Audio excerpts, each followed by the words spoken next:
Hello વિદ્યાર્થી મિત્રો, કેમ છો? હું દર્શના પરમાર મારી ચેનલમાં તમારું સ્વાગત કરું છું. તમે જોઈ રહ્યા છો રાહદર્શ એજ્યુકેશન, જેમાં આજે આપણે ભણવાના છીએ ધોરણ 10 વિકાસ અસાઇનમેન્ટ સોલ્યુશન પ્રથમ પરીક્ષા 2025 અને 24 જે તમારી આવી રહી છે એના માટે છે. બરાબર. પ્રકરણ 6 વિભાગ બી વિષય ગણિત બેઝિક ગણિત માટેનું આજે આપણે સોલ્યુશન કરવાના છીએ. જો મિત્રો કે સ્ટાન્ડર્ડ ગણિતનું પણ સોલ્યુશન મુકાઈ રહ્યું છે. બરાબર. ઓકે, ચલો આજની શરૂઆત કરીએ. પ્રકરણ નંબર 6 પહેલો પ્રશ્ન છે કે ત્રિકોણ એબીસી અને ત્રિકોણ PQR માં ખૂણો A અને ખૂણો P અને ખૂણો B બરાબર ખૂણો R છે. જો AB બરાબર 8, PQ બરાબર 7.5 અને AC બરાબર 6 સેન્ટીમીટર હોય તો PR તમારે મેળવવાનો છે. બરાબર. શું મેળવવાનું છે ભાઈ? PR. ઓકે, ચલો કઈ રીતે કરશો? તો કે પહેલા તો ત્રિકોણ ABC આ રીતે આપણે દોરી નાખીએ. બરાબર. હવે ધારો કે આ જે છે એ ત્રિકોણ ABC છે. બરાબર. A, B અને C. ઓકે, હવે PQ અને R કઈ રીતે દોરશો એ કહ્યું. જો ખૂણો B બરાબર શું લેવાનું છે? ખૂણો R તમારે લેવાનું છે. ચલો, ખૂણો B બરાબર ખૂણો R લઈ લો, A બરાબર P લઈ લો, તો વધ્યું અહીંયા Q મૂકી દઈએ. બરાબર. તો લખીએ ત્રિકોણ ABC એકરૂપ છે ત્રિકોણ PRQ. બરાબર. ઓકે, ચલો તેથી AB ના છેદમાં ઓકે AB ની કિંમત આપી છે 8, PQ ની કિંમત 7.5, AC ની કિંમત 6 અને તમારે PR ની કિંમત મેળવવાની છે. હવે આપણને ખબર છે કે જો બંને ત્રિકોણ એકરૂપ હોય તો આપણે આ ગુણોત્તર લખી શકીએ. PR બરાબર AB ના છેદમાં PR બરાબર AC ના છેદમાં PQ. આ રીતે આપણે લખી શકીએ. બરાબર. હવે ચલો બધાની કિંમત મૂકીએ. AB ની કિંમત કેટલી છે? 8. PR ની કિંમત તો કે તમારે જોઈએ છે. AC ની કિંમત 8 અને PQ ની કિંમત 7.5. ઓકે, 1 મિનિટ, 6 છે ને? આ 6 છે. ઓકે, તો PR બરાબર ક્રોસ થાય એટલે 7.5 ગુણ્યા 8 ના છેદમાં 6 આવ્યા. બરાબર. હવે એક પછી પોઈન્ટ છે તો હું આ રીતે લખી નાખું. ચાલો, 75 ગુણ્યા 8 છેદમાં 10 ગુણ્યા 6. બરાબર. ઓકે, ચલો હવે 75 અઠ્ઠા 600 થાય. 10 ગુણ્યા 6 60. 0 0 નીકળી ગયા. 6 દાણ 60. બરાબર. તો PR બરાબર જવાબ કેટલો આવ્યો? 10 સેન્ટીમીટર. કેટલો આવશે? 10 સેન્ટીમીટર તમારો જવાબ આવશે. એની પછી બીજો પ્રશ્ન આ રીતે છે ત્રિકોણ ABC અને ત્રિકોણ PRQ માં AB ના છેદમાં PQ છે. ઓકે, તો પહેલા ત્રિકોણ આપણે સરખાવવા પડશે ને. તો ધારો કે ચલો આ ત્રિકોણ છે પેલું અને આ બીજું ત્રિકોણ છે. બરાબર. જોતા જઈએ. હાલો, ABC બરાબર. AB ના છેદમાં PQ, BC ના છેદમાં QR અને AC ના છેદમાં PR છે. ઓકે, ચલો તો ઓકે છે. બરાબર. PQ અને R જ છે. બરાબર. તો લખીએ. ચલો શું લખીશું? ત્રિકોણ ABC એકરૂપ છે ત્રિકોણ PQR. બરાબર. હવે જો અહીંયા શરત આપી છે. તમને કઈ શરત આપી છે લખીએ છીએ. AB ના છેદમાં PQ બરાબર BC ના છેદમાં QR બરાબર AC ના છેદમાં PR. આ શરત તમને અહીં આપેલી છે. બરાબર. ઓકે, તો લખીએ. ચલો કે સમરૂપ ત્રિકોણની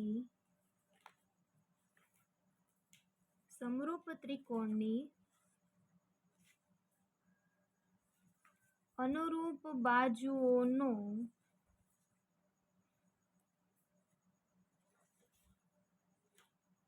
ગુણોત્તર સમાન હોવાથી એ બીના છેદમાં પી ક્યુ બરાબર BCના છેદમાં QR આપણે લખી શકીએ છીએ. ચલો, જે કિંમતો આપણને આપી છે એ લખી દઈએ. 15ના છેદમાં 20 બરાબર 12ના છેદમાં QR તો મારે જોઈએ છે. QR બરાબર 20 ગુણ્યા 12 છેદમાં 15. બરોબર. ચલો, 3 ચોક 12 અને 3 પંચા 15 અને 5 ચોક 20, ચોકે ચોકે 16. કેટલો જવાબ આવશે? 16 સેન્ટીમીટર. તો લખીએ ચલો કે તેથી QR બરાબર 16 સેન્ટીમીટર મળે છે. બરોબર. પ્રશ્ન નંબર 3 જોઈએ. ત્રિકોણ ABCમાં P અને Q અનુક્રમે AB અને AC પરના એવા બિંદુઓ છે. ઓકે, તો આવું એક ત્રિકોણ ABC છે. A, B અને C એમાં P અને Q છે એ આ રીતે છે. બરાબર. PQ સમાંતર છે BC. બરાબર, એ રીતે છે. ઓકે, ચલો હવે જો AP બરાબર 8 સેન્ટીમીટર, AB આખું કેટલું છે? 12 સેન્ટીમીટર.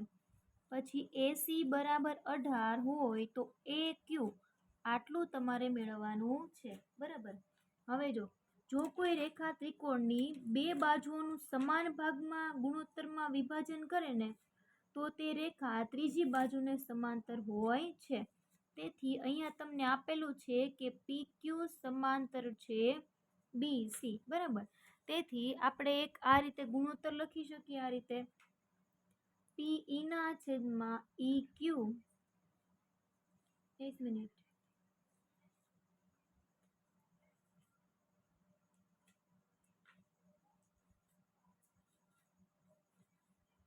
ઈ વાળું તો છે જ નહીં રેખા, આપણે A અને P છે ને, તો AP ના છેદમાં BP એવું લખી શકીએ ને. બરાબર AQ ના છેદમાં QC. આના પરથી લખી શકાય. ચલો, હવે આપણે કિંમતો મૂકી દઈએ. AP ની કિંમત 8, BP ની કિંમત આપણી પાસે છે નહીં તો એની જગ્યાએ AP કરી નાખીએ. AB ની કિંમત આપણી પાસે છે એટલે 12 લખી દઈએ. AQ ની કિંમત મારે મેળવવી છે. QC ની કિંમત અત્યારે નહીં મળે તો આની જગ્યાએ આપણે લખી દઈએ AC. બરાબર, કેમ કે AC ની કિંમત છે આપણી પાસે 18. ઓકે, એ રીતે તમને AQ ની કિંમત પહેલાં મળી જાય. ઓકે, તો તમારે AQ જ મેળવવાનું છે તો કે હા એ જ મેળવવાનું છે. બરાબર. ચલો, AQ બરાબર 18 ગુણ્યા 8 છેદમાં 12. ઓકે, ચલો હવે છેદ ઉડાડી દઈએ. કઈ રીતે કરશું? 6 દુ 12 અને 6 તેરી 18 એમ કરી નાખીએ. તો 3 ગુણ્યા 2 ચોક 8, 3 ગુણ્યા 4 આવ્યું. તો AQ બરાબર જવાબ આવ્યો 3 ચોક 12. કેટલું આવ્યું? 3 ચોક 12 જવાબ આવ્યો. બરાબર. તો ચલો કઈ રીતે કર્યું સમજી લો. જો APB હતું તો AP ના છેદમાં AB લખી શકાય. બરાબર, AQ ના છેદમાં AC લખી શકાય. આ શા માટે લખ્યું છે? કેમ કે એની કિંમતો આપી છે એટલા માટે. નહીતર આપણે આ લખી જ શકીએ છીએ. બરાબર, પણ જેની કિંમતો આપી હોય એની સાથે આપણે ગુણોત્તર સરખાવી શકાય. બરાબર. એ જ રીતે AQ બરાબર તમને મળી જશે 12 સેન્ટીમીટર. બરાબર, જે એકમ તમને આપેલું હોય એ તમારે લખવાનો છે. ઓકે, ચલો ચોથો પ્રશ્ન છે. કઈ રીતે? ઓકે, બિંદુઓ E અને F એ ત્રિકોણ PQR ની બાજુઓ અનુક્રમે PQ અને PR પર આવેલા છે. ઓકે, તો એનો મતલબ એ થયો ને કે આ જો અહીંયા બાજુમાં દોરું છું આ રીતે હશે. કઈ રીતે? PQ અને R, E અને F આ રીતે હશે. બરાબર. PQ અને PR પર આવેલા છે. જો PE બરાબર 3 હોય, EQ બરાબર 5, PF બરાબર 2.4 અને FR બરાબર 3.6 છે, બરાબર. તો હોય તો EF સમાંતર છે QR છે કે કેમ તે જણાવો. હવે સમાંતર છે કે નથી, જો બંનેની જવાબ આપણે મેળવીએ ને જો બંનેનો જવાબ સરખો થાય ને તોય સમાંતર હોય, નહીતર હોય નહીં, બરાબર. તો લખીએ, ચલો. તેથી PE બરાબર 3 સેન્ટીમીટર, EQ બરાબર 5 સેન્ટીમીટર આપેલું છે, પછી PF બરાબર 2.4 સેન્ટીમીટર અને FR બરાબર 3.6 સેન્ટીમીટર આપેલું છે. ઓકે, ચલો. હવે જો કોઈ રેખા ત્રિકોણની બે બાજુઓનું સમાન ગુણોત્તરમાં વિભાજન કરે તો તે રેખા ત્રીજી બાજુને સમાંતર હોય છે, બરાબર. તેથી આપણે જો આ રીતે ગુણોત્તર મૂકી શકીએ, PE એના છેદમાં EQ બરાબર PF એના છેદમાં FR. પણ અહીંયા તો આપણે ગુણોત્તર સરખાવાનો છે નહીં ને, આ તો મારે EF સમાંતર છે QR ગોતવું છે. તો વચ્ચે આપણે લખી નાખીએ અને પહેલા આનો જવાબ મેળવીએ, PE નો છેદમાં EQ, બરાબર. પહેલા આનો જવાબ મેળવી લઈએ, ચાલો. PE 3/5, તો લ્યો આનો જવાબ તો 3/5 આવી ગયો, બરાબર. હવે આનો મેળવીએ, જોઈએ કોણ કઈ કિંમત છે, ત્યાં નીચે લખીએ આપણે. હવે PF ના છેદમાં FR, ચલો. 2.4 ના છેદમાં 3.6. જો 24 લખવું તો છેદમાં 1 0 વાળી સંખ્યા અને 36 લખવું તો છેદનો છેદ ક્યાં છે, અંશમાં 1 0 વાળી સંખ્યા. 10 10 નીકળી ગયા, બરાબર. હવે 24 અને 36 બે વૈતા, બરાબર. હવે જો 12 દુ 24 અને 12 તેરી 36, તો 2/3 જવાબ આવ્યો. તો હવે તમે એક વસ્તુ જોવું જોઈએ, લખીએ કે PE ના છેદમાં EQ is not equal to PF ના છેદમાં FR થાય છે, બરાબર. તેથી EF સમાંતર છે QR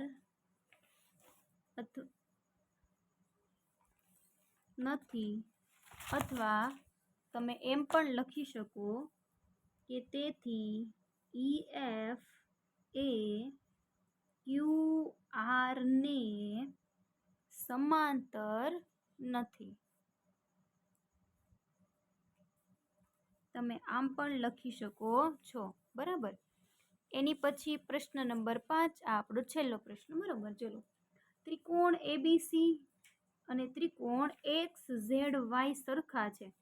ત્રિકોણ ABC ની પરિમિતિ આપેલી છે અને ત્રિકોણ XYZ ની આપેલી છે. તો તમારે AB આપ્યો છે ને, X અને Z ગોતવાનો છે, બરાબર. હવે જો સમરૂપ ત્રિકોણની પરિમિતિનો ગુણોત્તર તેમની અનુરૂપ બાજુઓના ગુણોત્તર જેટલો હોય. કેટલો હોય? એમની અનુરૂપ બાજુઓના ગુણોત્તર જેટલો હોય. તો આપણે ચલો આ રીતે એક સૂત્ર લખી નાખીએ. ત્રિકોણ ABC ની પરિમિતિ એના છેદમાં ત્રિકોણ XYZ ની પરિમિતિ બરાબર AB ના છેદમાં XZ, બરાબર. કિંમતો આપી છે તમને, તો કે હા લખી નાખવું જોઈએ. કેટલી કેટલી આપી છે? 45 ના છેદમાં 30 બરાબર 21 ના છેદમાં XZ. તો હવે આપણે મેળવી લઈએ XZ. XZ બરાબર 30 ગુણ્યા 21 છેદમાં 45, બરોબર. ચાલો ગુણાકાર કરવો જોઈએ આ બંનેનો. 21 તેરી 63, એક 0 લગાવી દો, છેદમાં 45. કરો ભાગાકાર, જવાબ કેટલો આવ્યો? 14 સેન્ટીમીટર લગાવી દઈએ, એકમ છે એટલે. ઓકે, ચલો. આ પ્રશ્ન અહીં પૂર્ણ થાય છે મિત્રો. જો તમને આમાં કાંઈ પણ ડાઉટ્સ હોય તમે મને કમેન્ટ કરી શકો છો, અને જો તમે મારી આ ચેનલ પર નવા હોય તો તમે ચેનલને સબસ્ક્રાઈબ કરી શકો છો. Thank you very much.